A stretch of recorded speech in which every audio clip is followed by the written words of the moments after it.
I just want to pay off my high student loan debt. Please give me a course of action and best practices. Almighty God, Hosanna in the highest. One man, one act, $1 trillion problem. $1 trillion, a number comes off the screen. $1 trillion in student loan debt.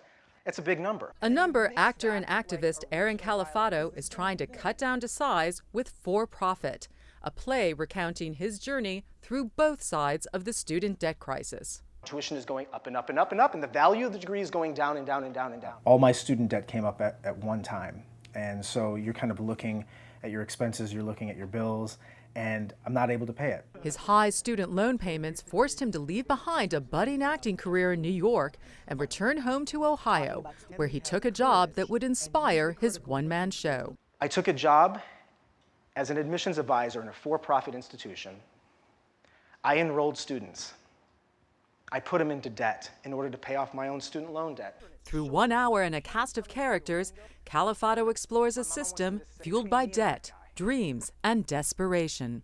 You see, at for-profit university, we don't call people people. We don't call students students. We call students leads.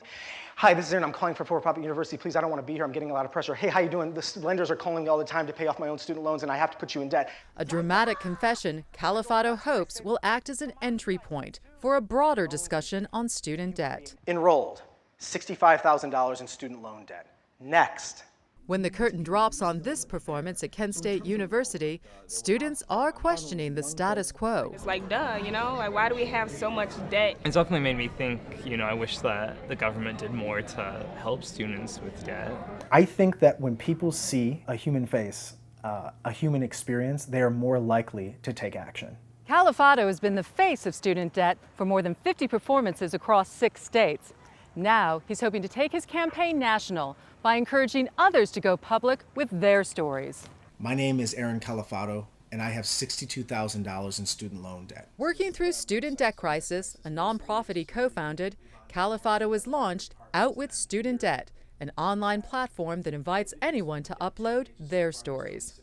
I owe $148,251. I owe $89,000. I owe about $20,000 in student debt. $144,000 in the hole. It tears you up. Califato hopes to turn the project into a larger video tool to pressure lawmakers to enact student finance reform, a mission that has become more urgent since his daughter was born. I need to do my small little part to help tell the story so that when she grows up, she'll have at least the opportunity to get a higher education, but not have to go into so much debt where it's destroying her life economically. Thank you. Patricia Sabga, Al Jazeera, Kent, Ohio. Patricia Sabga went to Richmond to get the lowdown on this Eminent battle. When auto repair shop owner Jose Vasquez bought his house 8 years ago for nearly $700,000, he thought he could afford to stay here forever. The main question was how much I had to pay for the house for 30 years. The answer was $2,000. His payments started out that way, only to balloon to over $3,000 per month. Bye. Then the housing market crashed, squeezing his business and wiping more than $250,000 off the value of his home. The financial stress affected his health. I had to go to the hospital, okay, to get help. But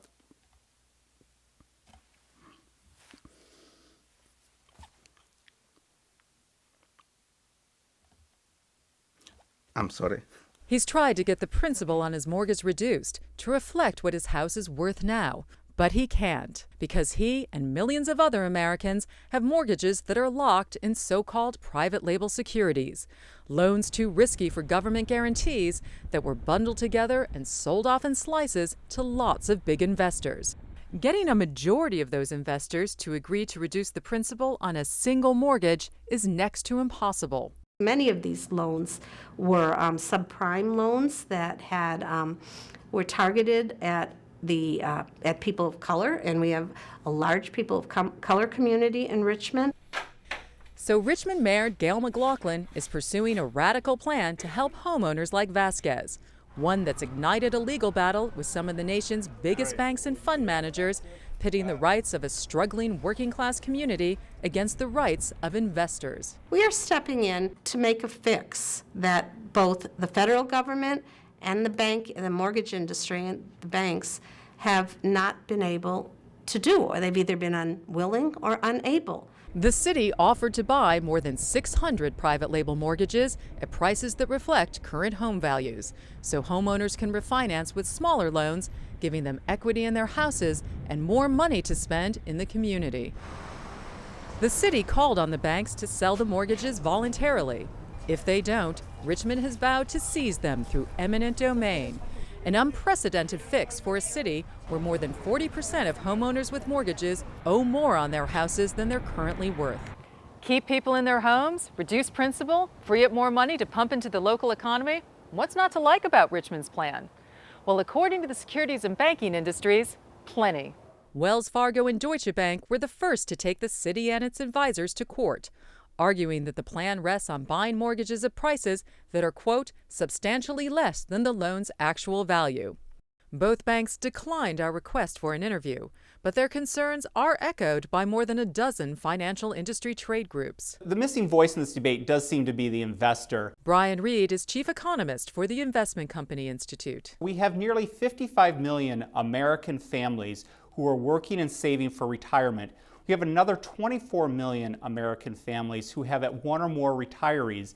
They are all invested in mutual funds and pension funds and exchange-traded funds that own some of these securities that we're talking about. Stephen Gluckstern is executive chairman of Mortgage Resolution Partners, the firm advising Richmond, which will take a flat fee for every restructured mortgage. He says investors won't lose out. To the investors, I'd say it's a fair value offer.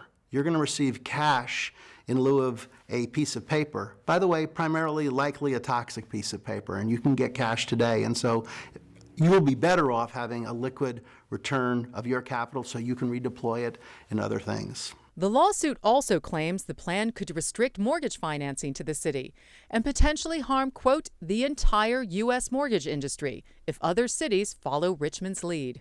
This is going to damage this market quite considerably because investors will not want to invest in these mortgages and banks will not be able to make them then. Law professor Robert Hockett, a leading advocate of Richmond's plan, says those fears are unfounded. By far and away, the hardest hit cities that are looking at plans like this are communities of color. So in effect, the industry is saying, we are going to deny credit to communities of color, and that's a threat that they know they can't make good on because it would be violative of the nation's fair lending laws. With the battle lines drawn, both sides are digging in. This is a difficult problem. We understand that. We just recognize that this is not the solution.